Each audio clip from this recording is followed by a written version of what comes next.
This program is brought to you by Emory University.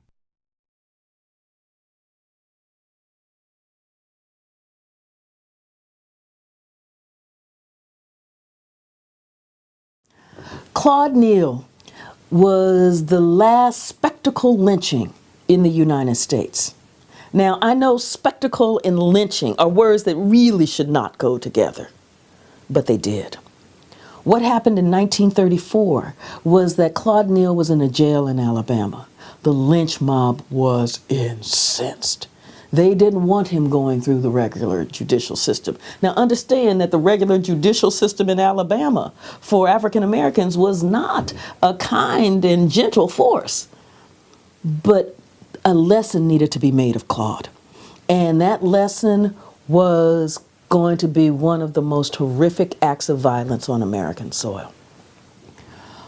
Part of what you had with spectacle lynching was that, I know we have these ideas in our head about a lynching where there are one guy, two guys.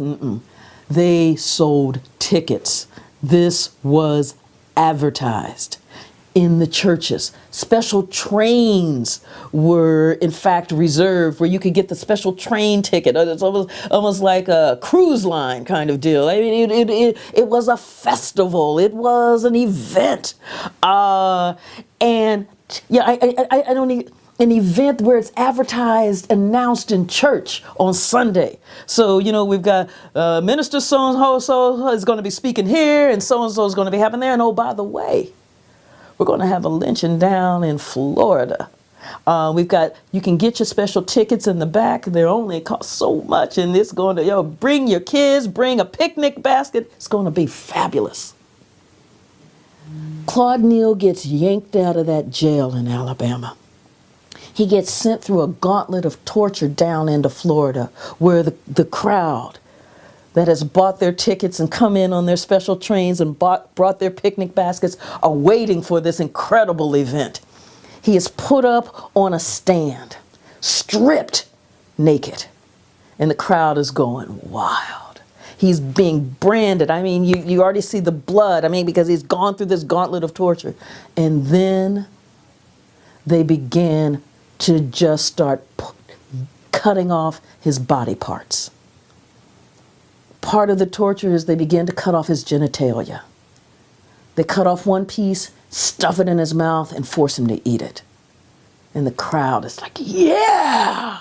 And they cut off some more of his genitalia, stuff that in his mouth, and eat it. So you can imagine this man is standing there before the throng, bleeding, forced to eat his own flesh. And there is no sense of humanity anywhere in the air. Then they start cutting off his fingers and throwing them to the crowd like a souvenir. And the crowd is like, more, more, more, more. And Claude is there bleeding to death, being branded with hot irons. And finally, after no more, then strung up. This is the spectacle lynching of Claude Neal. That was horrific enough. But what, in fact, makes it beyond egregious is then the response of the law enforcement officials. The NAACP immediately sent folks down to investigate this lynching. They went to Alabama and they said, Alabama, there's no crime committed here because he wasn't killed here. So they went to the officials in Florida. Florida said, he's not from here. No crime committed because he's not from here. Now, I didn't realize that anywhere in the statute dealing with murder, it said you had to be from that space in order for that to be a murder.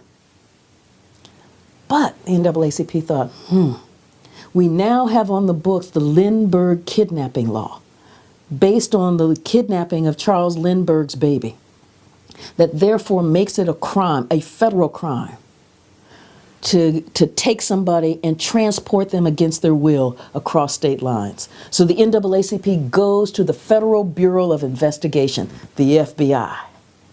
J. Edgar Hoover says, no crime committed here because nobody asked for a ransom. That is what justice looked like for Claude Neal and so for so many African Americans during the Great Depression. The preceding program is copyrighted by Emory University.